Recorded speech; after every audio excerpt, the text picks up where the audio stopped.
أعوذ بالله من الشيطان الرجيم. بسم الله الرحمن الرحيم. وإذ نجيناكم من آل فرعون يسومونكم سوء العذاب يذبحون أبناءكم ويستحيون نساءكم وفي ذلكم بلاء من ربكم عظيم. د دې ځای نه اوس نعمتونه بیانوي او عذاب. نو دا اولنی نعمت دی په بني اسرائیلو باندې چې نجات من فرعون، د فرعون نه خلاصي او د هغه نه نجات.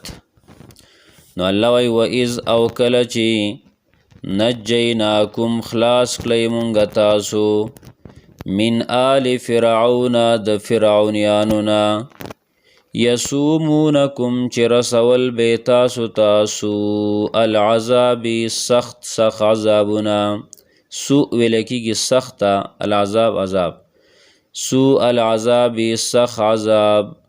یذبحون چې حلالول به ابناءکم زامن ستاسو ویستحیون او ژوندی به پرېښودلي نساءکم زنانه ستاسو وفي ذلكم او فدی کی بلاء امتحانو من ربکم د طرفا د رب ستاسونا عظیم ډیر لوی امتحان. دلته یو څو خبرې دي. اوله خبره چې فرعون څوک و. نو فرعون دا د مصر د بادشاه لقب و. په مصر کې چې به څوک هم بادشاه شو نو هغه ته به فرعون وایه. درس یو خاص کس صرف د نوم دا نه و، بلکې د مصر چې به څوک هم بادشاه شو نو هغه ته به فرعون وایه. لکه د روم بادشاه ته به قیصر وایه، د فارس بادشاه ته به کسرا وایه، او دغه شان د ترک بادشاه ته به خاقان وایه، او د یمن بادشاه ته به تبع وایه، او د حبشو بادشاه ته به نجاشي وایه. که د هغه به خپل هر څه نوم و، خو لیکن دا د دې ملکونو د هغې بادشاهانو ته به دا نومونه ویل. نو د مصر بادشاه به که هر څوک شو خو هغه ته به یې فرعون وایه. لکه څنګه چې د مسلمانانو مشر او بادشاه که هر څوک شي خو هغه ته خلیفه وایي، امیر المؤمنین ورته وایي. دا د موسی علیه السلام د وخت فرعون د دې نوم باره کې چا ویلي دي چې د نوم و قابوس ابن مصعب ابن ریان، یعنی قابوس د ده نوم او د پلار نوم یې مصعب او د نیکه نوم یې ریان. قابوس ابن مصعب ابن ریان. او چا ویلي چې نه د ده ولید نوم ولید ابن مصعب ابن ریان. ولید د ده نوم د پلار نوم یې مصعب او د نیکه نوم یې ریان. د بني اسرائیلو بچي د ولې حلالول دویمه خبره، د ماشومان یې ولې حلالول څه وجه وه؟ نو مختلفې وجې ذکر شوي دي. یو وجه دا چې دغه فرعون ته نجومیانو ویلي وو، جادوګرو ورته ویلي وو، نجومیانو علم نجوم والا ورته ویلي وو چې په دیو کې به یو کس پیدا کیږي او د هغه نه به ستا بادشاهي ختمیږي. نو هغه ځکه د ماشومان د بچي حلالول. خو دا خبره غلطه ده، ځکه په دې کې د نجومیانو تصدیق راځي. بله خبره دا ده چې فرعون خوب لیدلی او په خوب کې دا ولیده چې د بني اسرائیلو د کورونو نه د بیت المقدس نه د هغې نه اور راوچت شه او مصر ته راغی او د مصر ټول کورونه وسېځل، د ټولو فرعونیانو کورونه وسېځل او د بني اسرائیلو کورونه یې پرېښوده. هغه تعبیر کوونکي راجمع کړه چې د دې تعبیر راوباسئ. هغو ورته به تعبیر کې وي چې په دې بني اسرائیلو کې به یو هلک پیدا کیږي او ستا بادشاهي به د هغې نه ختمیږي. نو فرعون حکم وکړو چې هر هلک چې پیدا کیږي په بني اسرائیلو کې نو دا وجنئ. خو صحیح خبره دا درېمه ده. صحیح خبره دا ده چې ابراهیم علیه السلام ته د هجرت په وخت کې دا ویلی شو چې ستا په اولاد کې به یو کس پیدا کیږي او د فرعونیانو حکومت به د هغې د وجې نه ختمیږي. نو دا خبره چلیده د بنی اسرائیلو په مجالسو کې به دا یو به یو ته ویل، یو کس په پیدا کېږي ابراهیم علیه السلام له داسې خوشخبري میلاو شوې وه، بل به بل ته ویل، بل به بل ته ویل، په مجالسو کې دا خبره چلیده. نو فرعون ته ورسېده. نو فرعون ویل ما سې لار شته دی، زه به د ماشومانه لالومه. بعضې مفسرین ذکر کوي چې په دې طریقه باندې فرعون 9,90,000 ماشومان وجلي دي ظالم. موسی علیه السلام په هغه کال باندې الله پیدا کړ چې په کوم کال باندې یو ماشومان علالول. هارون علیه السلام په هغه کال پیدا شو چې ماشومان به نه علالول. بیا د دې فرعون د موسی علیه السلام د دور چې کوم فرعونو د دې د عمر باره کې علما ذکر کوي چې 450 سال عمر یو، 450 کال عمر یو، او په ټول عمر کې دی نه دی بیمار شوی. نو ځکه خو دومره متکبره شو، ځان ته خدای ووایه چې 450 کاله عمر پرې راشي او لږ هم نو بیمار شوی.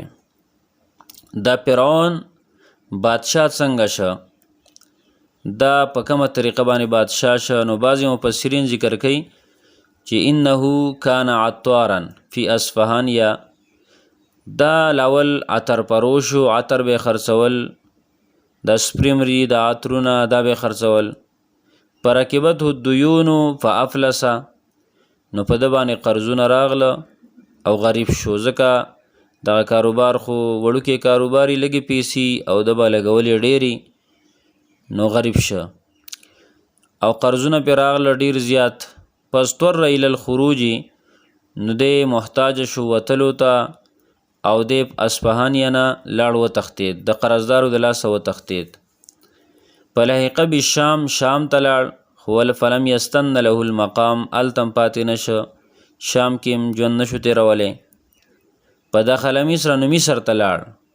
چې مصر ته لاړ نو هلته بانډو کې په پټو کې یو سړی ولیده چې هغه یو بوجۍ خټکې په 1 روپۍ باندې چې کوم دی نو هغه خرڅول. دی راغی ښار کې معلومات وکړه، نو ښار کې هغه بیا ګران خرڅېده. نو ده به هلته یو بوجۍ په 1 روپۍ باندې واخیسته او ښار ته به یې راوړه او هلته به بیا یو خټکې په 1 روپۍ باندې خرڅاو. نو هلته یې بوجۍ په یو واخیسته او دلته به یو خټکې په 1 روپۍ خرڅاو. چا دې تپوس نه کوو، ځکه ښار یې ناپرسانو، څوک د تپوس والا نه وو. نو فرعون سوچ وکړه چې دا خو بس مزي دي، څوک د تپوس نشته دی، په دې خلکو کې لاره وځي.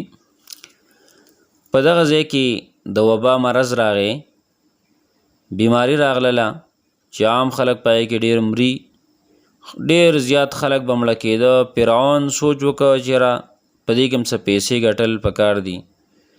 فرعون په مقبره کې کېناستو او هلته ټیکس اخیستل شروع کړه.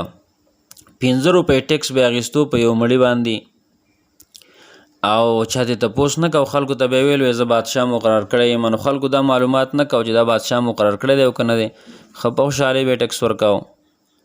وی انا امین المقبره، زه د مقبرې څوکیدار یم، د دې ادیرې مقبرې، او تاسو نه پرېږدم څو پورې تاسو ماله 15 دراهم نه راکوئ. په 3 میاشتو کې د ډېر زیات مال جمع که، ځکه دا وبا او مرض نو ډېر خلک به مړه کېده. په دې کې یو سرکاري کس مړ شو، د بادشاه نږدې رشته دار. نو هغه چې راغی هغه ده ورته ویې ټیکس راکوه. هغه ویې ته چا کېنولی؟ وی بادشاه له خبر لاړ. بادشاه دا راوغوښتو، نو ورته ویل من انت، ته څوک یې؟ ومن اقامک، او ته چا ودرولی؟ نو ده د ځان بچ کولو دپاره چل وکړه، او چل یې وکړه. بادشاه ته یې ویل وی ستا پیسو ته زه محتاج نه یم، خوښه مې تا ته ښودله چې ستا په ملک کې څومره کارونه کېږي او ته دې ناخبره یې، نو د خپل ملک غم وکئ. بادشاه ویل دا خو ډېر ښه سړی دی، د ملک غم دی ورسره. خپل مشیر یې مقرر کړ چې ته زما مشیر شوې، ماله مشورې راکې. او بیا په چل باندې هغه بادشاه مړ که او بادشاهي باندې قبضه وکړله، یا ورته هغه بادشاه حواله کړله. او الله رب العالمین فرمایي چې رسول به تاسو ته ناکاره عذابونه، یسومونکم سوء العذاب. لکه دغه ماشومان وجل څومره سخت عذاب و، څومره سخته سزا وه. د زنانه و حیا اخیستل، ځکه زنانه به ژوندۍ پرېښودلې، نو د دې لپاره چې د هغې بې عزتي وکړي او په هغې خدمتونه وکړي. دغه شان خدمتونه به د دیو نه اخیستل د دیو د زنانو نه هم او د نارینهو نه هم. دغه شان ټیکسونه به یې ترې اخیستل. د زنانو معاینې به یې کولې چې حمل شته او که نشته. دا ټول کارونه کول علما ذکر کوي. وذلک ان فرعون جعل بني اسرائیل خدما، فرعون بني اسرائیل خادمان جوړ کړیو او دیوی په کارونو کې تقسیم کړیو. نو فصنف یبنون، بعض خلک یو قسم پکې داو یو لښکر دله تیار کړو چې هغې به آبادیانې سازولي. وصنف یحرسون، او بل داسې و چې هغې به څوکیداري کوله. ویزرعون، او هغې به چې کوم دنو فصلونه به دغه شان زمیندارۍ به یې کولې. او بل داسې خلک وو چې هغې به خدمتونه کول. او څوک چې به ومن لم یکن منهم فی عمل وضع علیه الجزیه، او چې په هغې کې به څوک د هېڅ کار نه و نو په هغې به ټیکس مقرر کړی چې اوس ټیکس راکوه، ته د هېڅ کار نه. نو دا د فرعون باره کې څه حالات وو. د دې آیت ترجمه دوباره واورئ. وَإِذْ او کله چې نجیناکم خلاص کړئ مونږ تاسو من آل فرعون د فرعونیانو نه، یسومونکم چې رسول به تاسو العذاب سخت عذاب، یذبحون حلالول به ابناءکم زامن ستاسو، ویستحیون او ژوندی به پرېښودلې د بې حیایۍ دپاره نساءکم زنانه ستاسو. وفي ذلکم او په دې کې یعنی په دې مصیبتونو کې او تاسو ته په نجات درکولو کې بلاون امتحان من ربکم د طرفه د رب ستاسو نه عظیم ډیر لوی امتحان. سبحان الله وبحمده سبحانك اللهم وبحمدك نشهد ان لا اله الا انت نستغفرك ونتوب اليك.